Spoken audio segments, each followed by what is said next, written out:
Hello friends, my name is Leigh and I create videos about photography as an art and as a lifestyle.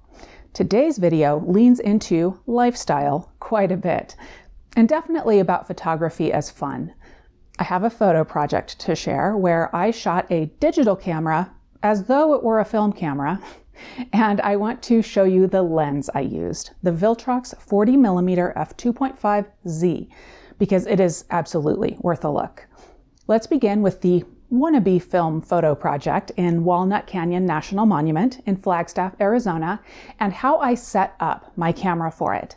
And then we will look more closely at the lens and why I am recommending it. As you may know, Raymond and I are in the middle of this summer of film, where we are doing and sharing more film photography.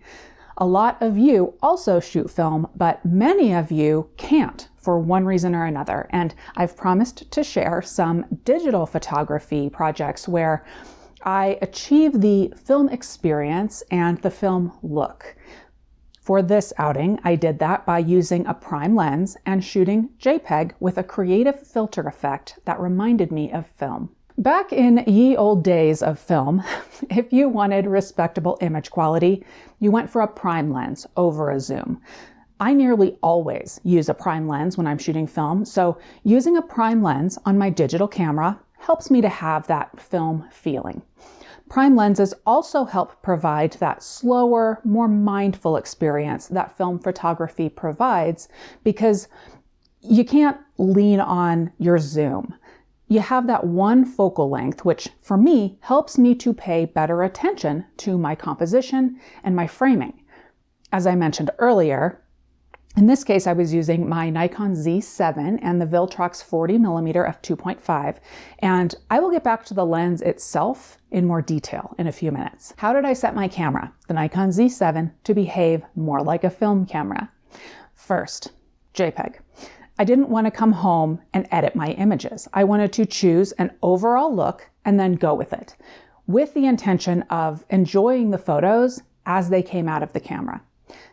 As a side note, I cheated for the purposes of this video. I shot RAW plus JPEG, so I can show you all a few RAW images when discussing the lens itself, but more on that in a moment. Then I chose a picture control in the Z7.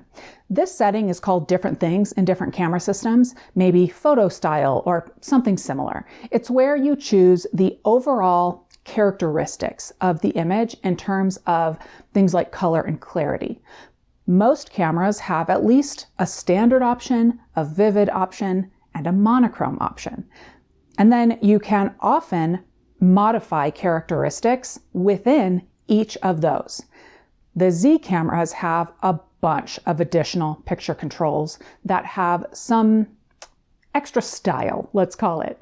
I chose to use one called Somber, which reminds me of a look that film would give you. I could have gone a step further into the film experience and used manual focus. As I was testing this lens though, I chose to use autofocus. I didn't review my images as I went. You certainly don't have image review on a film camera. I focused my attention on composition, on depth of field, and subject matter.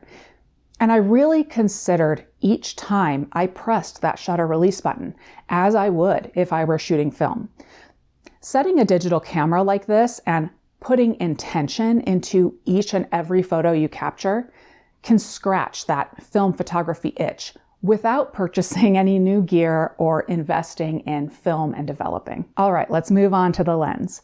When recommending cameras to people that are new to photography, it has become difficult for me to recommend anything other than mirrorless, as that is the way the industry is moving.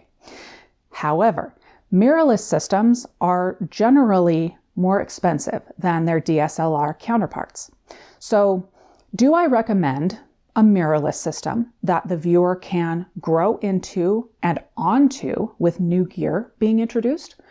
Or do I recommend the less expensive DSLR kit, which are still quite capable and where the viewer can dip their toe into photography for less money, but potentially have to completely switch systems if they really get into photography? For example, talking just about Nikon. When the Nikon Z system first arrived on the scene in 2018 and up until the last couple of years, Many viewers expressed their want for the Z system, but their dismay that it is so pricey. Many folks wanted lenses from independent lens manufacturers to help them dive into the new system.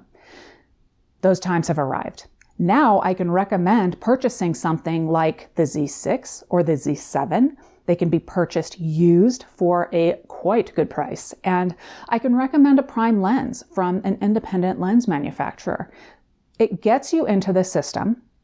It may be all you need, or it is a good stepping stone to newer or pricier gear within the same system. Enter Viltrox.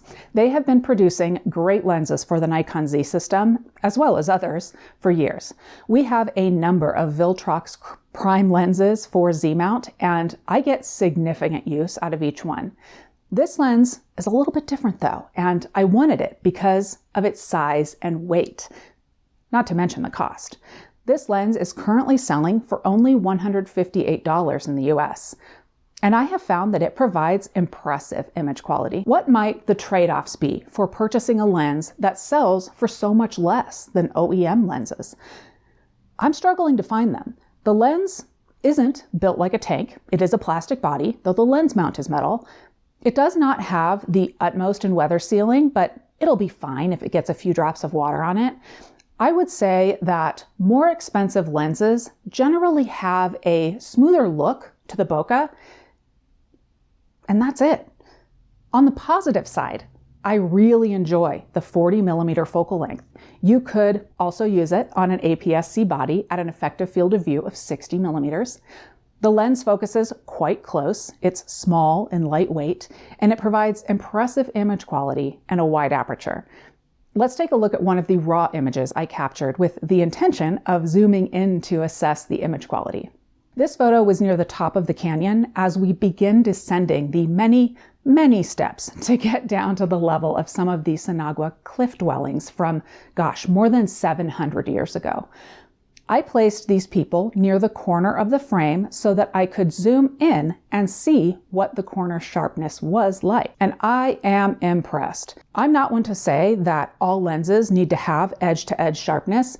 I like lenses with various forms of character, but this lens is quite sharp across the frame. So whether you are new to photography and looking for a prime lens to get started with on your Z system, or you are a seasoned photographer looking for a fast prime lens to add to your collection, give this one a look. Now let's bring this back around to photography as a lifestyle.